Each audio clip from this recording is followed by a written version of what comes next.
Tonight, our special transmission as a group of Canadian lawyers have filed a lawsuit against Foreign Affairs Minister Melanie Joly for exporting arms to Israel. Assalamu alaikum and good evening. This is Muslim News Canada on Muslim Network TV. I'm Humaira Karodia. Today is 151st day since Israel started its indiscriminate war on Palestine. Palestinian Health Ministry reports in the past 24 hours, Israeli attacks in Gaza have killed 86 Palestinians. 113 have been injured. The assaults targeted various areas and caused widespread devastation. Residential areas were hit, including a house in Dar al-Bala and Beni Suhaila. Schools have also been targeted, including Al-Shuka School in Rafah. Aerial footage depicts the extent of destruction in the densely populated Shati refugee camp. The camp is housing over 90,000 people in less than half a square kilometer. The Palestinian Foreign Ministry denounces Israeli actions as genocidal. It says Israel is attempting to depopulate northern Gaza. The Israeli military claims to have killed over 20 Hamas fighters. It says most of these fighters have been killed in Khan Yunis. On the international front, Israeli bombing in Lebanon has killed a Hezbollah fighter, his wife, and his son. The death toll from Israel's war continues to rise. At the time of writing, at least 30,717 Palestinians have died. Another 8,000 are presumed dead under the rubble. 18 Palestinians have died due to malnutrition and dehydration. 72,156 have been injured. Israel's revised death toll from Hamas attacks stands at 1,139.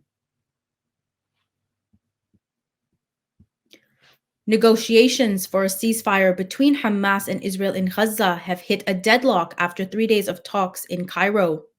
Efforts by the US, Qatar, and Egypt to broker a deal involving the exchange of prisoners and aid to Gaza have not moved forward. Experts say both sides are not agreeing to the conditions set by each party. Hamas is insisting on a permanent ceasefire and a withdrawal of Israeli ground forces from Gaza.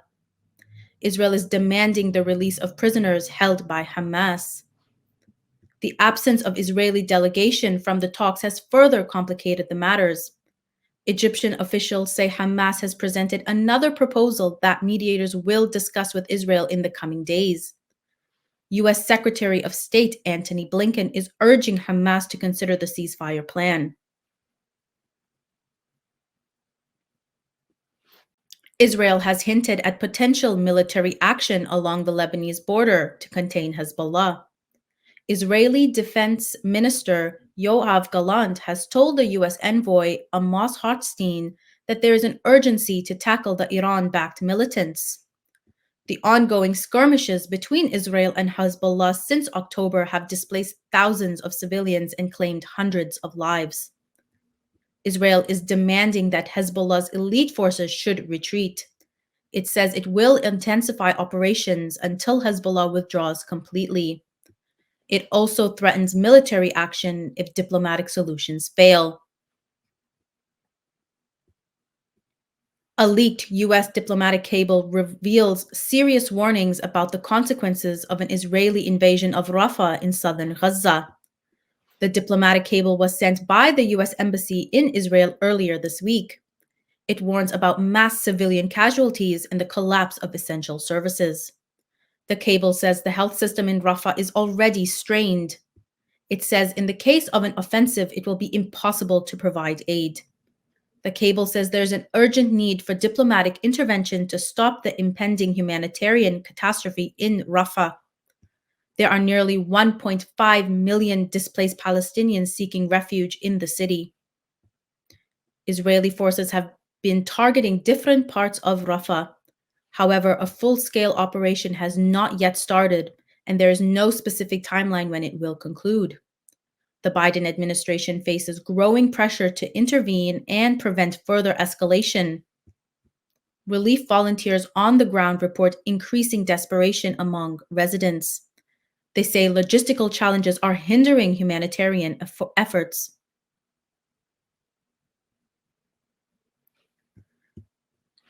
A group of Canadian lawyers has filed a lawsuit against Canada's Global Affairs Ministry.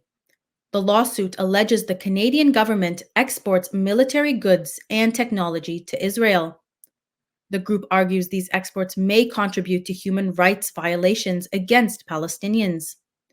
The lawsuit has been filed by Canadian lawyers for international human rights and other advocacy groups. It accuses Foreign Ministry Melanie Joly of breaching domestic and international laws. The group is demanding the exports be halted. Canada has authorized over $28.5 million in export permits to Israel since the onset of war. However, Ottawa denies that these exports are illegal. The Canadian government says the exported goods are non-lethal.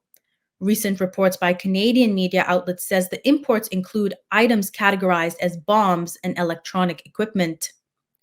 The lawsuit echoes similar legal actions in the US, UK, and the Netherlands.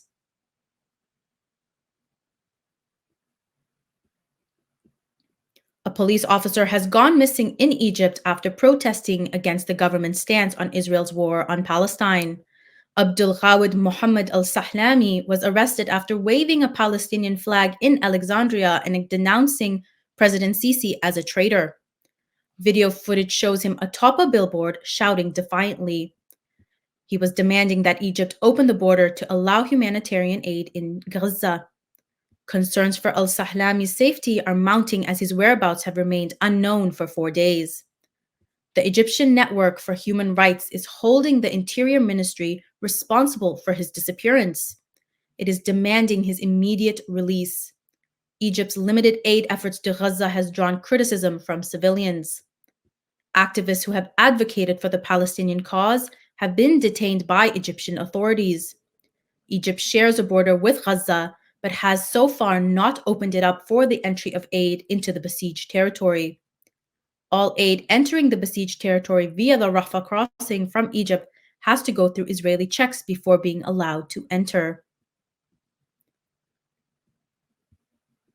Retired Canadian judge Andre Dennis has been asked by Pope Francis to launch an investigation into sexual assault allegations against the Archbishop of Quebec. The allegations against Cardinal Gerald Lacroix stem from 2 incidents. These incidents reportedly occurred in 1987 and 1988 in Quebec City. Lacroix is accused of inappropriately touching a 17-year-old girl. The charges are part of a class action lawsuit that was filed against the Catholic Archdiocese of Quebec. The charges became public in January. Lacroix denies the charges. He has stepped aside from his churchly duties until the investigation concludes. There is no specific timeline as to how long the investigation will take. However, Dennis says he will try to finish it as soon as possible. CBC reports Dennis has studied nearly 10,000 files of sexual abuse allegations against the Quebec Church from 1940 to 2021. Thank you for watching.